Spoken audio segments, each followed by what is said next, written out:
Bonjour à toutes et tous. Je vous prie d'excuser l'absence d'Emma Kos, qui est secrétaire, Emmanuel Kos, qui est secrétaire national de notre mouvement, mais comme tu le disais Guillaume, il y a un conseil fédéral de notre parti ce week-end, donc elle était prise à cette réunion.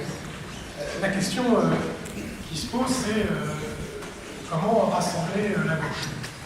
Quand on pose cette question-là, une autre vient tout de suite à l'esprit, c'est pourquoi elle est divisée. Et pourquoi elle est divisée, je crois qu'il y a quelque chose qui explique, c'est qu'il y a une sorte de malentendu entre la majorité qui se construit en 2012 pour mettre dehors Nicolas Sarkozy et ce qui a été réalisé ensuite. C'est-à-dire qu'il y a une coalition de rejet qui se fait, des Françaises et des Français qui veulent mettre dehors Sarkozy, et puis il y a aussi l'attente d'un espoir. C'est le changement, c'est maintenant. Et assez vite, je ne vais pas y passer trop de temps, mais il y a eu 3 signes. Pourquoi j'insiste dessus? Parce qu'ils sont au-delà des sujets en eux-mêmes, ils sont révélateurs. Il y a l'affaire du TSCG, du CICE et de l'ANI. Sur le TSCG, pourquoi il y a un problème? Parce qu'on n'a pas fait ce qu'on avait dit qu'on ferait. On a parlé, toutes et tous, du manque de confiance en la politique. Mais on comprend bien que quand on fait campagne en expliquant qu'on va renégocier un traité européen, c'est important de le faire une fois qu'on est en position de le faire, c'est-à-dire une fois qu'on est élu. Et surtout, qu'est-ce qu'il y a dans ce TSCG? Qu'est-ce qu'on intériorise quand on accepte ce TSCG? C'est de dire, d'une certaine façon, d'autres en ont parlé, la politique, une certaine conception de l'Europe austéritaire, c'est quelque chose qui est compatible avec ce qui nous apportait au pouvoir. Deuxième sujet, c'est CICE, qui, quelque part, est une politique de l'offre, où on dit, pour que l'économie aille mieux, il faut, sans condition, rendre de l'argent aux entreprises. Et puis, dernier point, la ligne. Ça a été dit, pour essayer de compenser le coût du travail. Oui, en France, les travailleuses, les travailleurs, ils coûteraient trop cher. Et ça, de la même façon, c'est des choses qu'on combat depuis des années, que la gauche, les écologistes combattent depuis des années, et que tout d'un coup, on intériorise. C'est un petit peu comme si les lois de l'économie ne sont votées par personne, les lois de l'économie dominantes. Ces lois de l'économie étaient supérieures aux lois de la République, voulues par les représentants de celles et ceux qui ont voté en 2012. Et ça, dans la tête des gens qui nous regardent, des citoyens, il y a quelque chose qui est inacceptable dans cette affaire. Alors, une fois qu'on a dit ça, je pense que l'autre problème qu'on a, qu'à la gauche, pour les écologistes, c'est qu'on est à un croisement. Si vous voulez, ce n'est pas un problème conjoncturel. Il y a là-dedans, dans cette affaire, un croisement de crise qu'on n'a jamais connu. Et c'est vrai pour la France, c'est vrai pour l'Europe. Qu'est-ce qui se passe en réalité? C'est qu'on a eu un continent et un pays qui a vécu, au lendemain de la guerre, une situation de croissance importante, ce qui fait que chacun pouvait s'en sortir. C'est l'affaire du compromis fordiste, où les entreprises s'en sortaient bien, les salariés aussi, le rapport de force de négociation était bon, et donc tout allait bien. Après le choc pétrolier, il y a eu 30 années où qu'est-ce qu'on a fait? On s'est endetté. On a dit on continue à maintenir sous perfusion ce système-là, sauf que la croissance commençait à se casser la figure, et on a fait le coup de l'endettement. Et on se retrouve 30 ans après, où il n'y a plus la capacité réelle d'endettement, et surtout, on ne s'est pas interrogé sur quel nouveau modèle. Parce que le problème des crises, c'est qu'il y a cette crise donc, économique, de fonctionnement économique, il y a une crise écologique qui l'a fait. La croissance qui s'est construite, notamment après la Deuxième Guerre mondiale, elle s'est faite en vérité sur un prix des matières premières qui était très faible, et pour cause. On les prenait à des gens sans leur payer le véritable prix. Et donc ça a permis de développer notamment les États-Unis et l'Europe.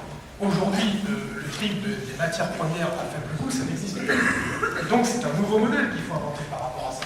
Les recettes traditionnelles ne fonctionnent plus. Et puis, on arrive devant une crise démocratique redoutable. La Ve République est morte. Nous sommes en train d'en faire la démonstration. Et donc, combien de temps on va maintenir sous perfusion cette affaire? La conviction des écologistes depuis longtemps, c'est que la Ve République, et encore, elle fonctionnait essentiellement pour De Gaulle. Tout de suite après, ça a commencé à marcher moins bien. Mais encore une fois, tant que le système avait de l'argent pour le faire vivre, il y avait une capacité on arrivait à être réactif. Là, aujourd'hui, c'est fini. Il y a beaucoup quelques députés dans la salle. La façon dont est traité le Parlement est complètement hallucinant. Guillaume a fait référence au fait qu'on soit rentré à ce nouveau gouvernement. Enfin, on a conscience comment se construit un gouvernement dans une des plus grandes démocraties de notre place. Ça se fait en 12 heures sur un coin de table, il y a le nouveau Premier ministre qui dit ah bah ça c'est possible, ça on va voir, et tout ça. En 12 heures, regardez comment ça se passe en Allemagne. Alors je dis pas que la grande coalition qu'ils ont fait est un exemple à suivre, enfin quand même, ça dure plusieurs semaines, c'est fait devant les citoyennes et les citoyens, on sait sur quoi on top, on sait sur quoi on n'est pas d'accord, on sait c'est quoi la feuille de route qu'on va faire. Là en France, avec la Ve République, pas du tout. Il y y a un type qui est élu, il décide tout seul, et ça dure 5 ans.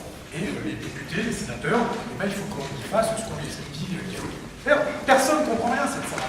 Donc là, vous savez, dans notre pays, à chaque fois qu'il y a une crise politique, et là, il y a une forme de déni un peu, pas ici, pas dans cette salle, par rapport au vote d'extrême droite, au vote FN. Où, quelque part, on se dit, oui, mais on l'avait un petit peu prévu. C'était prévu, les sondages l'avaient dit, comme si on le banalisait. C'est quelque chose qui est une nouveauté incroyable, surtout qu'il y a un truc qui a changé entre le FN, Le Pen père, et le FN, Le Pen fille. C'est que pour Le Pen père, le FN, c'était une sorte d'instrument de sa jouissance personnelle. C'était un outil de contre-pouvoir. Pour Le Pen fille, c'est autre chose. Elle est en train de construire un parti pour conquérir le pouvoir, avec des réseaux locaux. Quelque part, c'est la ligne Maigret, après l'heure qui gagne. On forme des élus locaux, on les fait élire, on les maintient, on fait du réseau. Et là, c'est vécu le traumatisme du, pas 21 avril, mais de 15 jours après, quand son père est battu fin 80. Qu'est-ce qu'elle en a tiré comme leçon? C'est que pour gagner le deuxième tour d'une présidentielle, eh bien, il faut des réseaux, une implantation locale, gagner la majorité d'idées, et c'est exactement ce qu'est en train de faire l'extrême droite et le Front National. Et par rapport à, ça a été dit par Pierre, Laurent, par rapport à cette situation-là, refaire le coup de la coalition de rejet, de dire il faut se rassembler uniquement parce que, bien sûr, il faut résister à la droite, parce que la droite, elle est méchante, en plus, elle a de plus en plus de droite, et résister au Front National, ça ne marchera pas. Les Françaises et les Français ne nous suivront pas uniquement si on veut les rassembler sur le rejet d'une politique, par ailleurs évidemment condamnable. Il faut qu'on construise les moyens de faire la coalition de projet. Et la coalition de projet, donc, sur quelle histoire on a fait. Je pense que la gauche, quelque part les écologistes, nous tous, on a un problème d'imaginaire politique. Comment on se projette et comment on projette nos concitoyennes et nos concitoyens dans un imaginaire politique émancipateur. Et ça, c'est très difficile aujourd'hui, parce que pendant des décennies, on s'est construit en disant, on va, d'ailleurs c'est nécessaire, augmenter le pouvoir d'achat, parce qu'on avait moins que les autres, c'est pas juste, et tout ça. On est dans un système où, bien sûr, il faut améliorer le pouvoir d'achat de ceux qui ont le moins, mais c'est pas uniquement cette société de l'avoir qui va nous permettre de reconstruire une majorité de notre pays, j'en suis convaincu. Il faut qu'on arrive à construire un autre imaginaire politique où l'émancipation ne se passe pas seulement par la possession de l'avoir, mais également par l'être. Et cette bataille idéologique-là, nous sommes en train de la perdre. D'ailleurs, on ne la perd même pas. J'ai le sentiment qu'on ne la mène pas. On ne mène pas cette bataille. Donc c'est déjà la première chose, le préalable à construire. J'ai parlé aussi de l'impératif de se mettre d'accord vers une sorte de révolution démocratique pour changer la Ve République, bien sûr, mais y compris modifier profondément la relation qu'on a aux citoyennes et aux citoyens, leur implication dans la vie publique, la façon de les associer et d'ailleurs de les respecter davantage. Cette crise politique profonde, elle se résout donc par ces différentes voies. Dernier point, parce que Guillaume introduisait son propos à fort juste titre, d'ailleurs, en disant on se dirige vers 2017 et qu'est-ce qui va se passer en 2017 si on s'organise pas mieux? Il y a un truc qui change par rapport à tout, et ça a été dit notamment, je crois, par le Premier ministre ce matin à la réunion où il était. Le seul truc qui change par rapport à d'habitude quand la gauche se remet en question et qu'elle construit une alternative, c'est qu'en général, elle est dans l'opposition. Là, on a un petit problème, c'est que la gauche, elle n'est pas dans l'opposition, elle est au pouvoir. Et on ne peut pas attendre 2017 pour proposer l'alternative. C'est-à-dire que dès maintenant, il faut construire, c'est un rapport de force, bienveillant, amical, construire quelque chose pour que d'ici 2017, il y ait des signes qui se corrigent, des phases transitoires, pour qu'en 2017, c'est pas avec qui, je ne sais pas comment, on ait une chance de ne pas se faire bananer.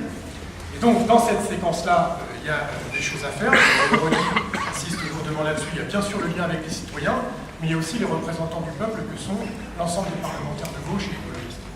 Et si on veut une 6e République un jour, où la place du Parlement est plus respectée, je pense que vous avez, avec les citoyens bien sûr, vous avez un laboratoire formidable pour commencer à le faire.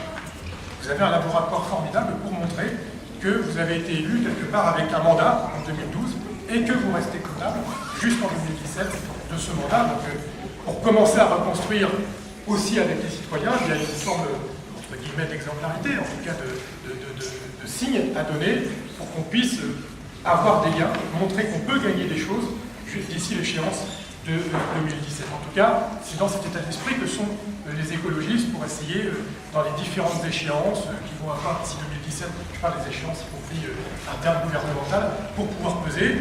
Et puis il y aura un autre laboratoire, la grandeur nature. Je ne sais pas quelle forme ça pourra avoir, c'est le dernier round des élections intermédiaires, ça sera les régionales. Là aussi, peut-être que des choses pourront être expérimentées. Je vous remercie.